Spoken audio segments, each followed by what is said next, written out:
Once you get the car up in the air, if you do have a convertible, you're going to have a giant stabilizer plate that you need to remove. It's held in with about 30 bolts or so, which consist of 10 millimeter, 13 millimeter, and two 18 millimeter bolts.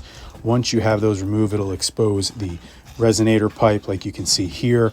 That's held on with 4 exhaust clamps, which utilizes a 15 millimeter socket. You're going to want to undo all 4 of those, and then you're going to need a heavy mallet or mini sledge to be able to bang on the resonator in order to get it out. You're going to want to hit it towards the front of the vehicle so that you can drop the back first.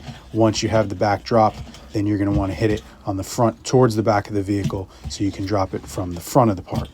Once you're able to get that out, you're going to still use the factory clamps on the rear of the exhaust, and you're going to utilize 2 new stainless clamps that come with the kit for the front ones closer to the catalytic converters.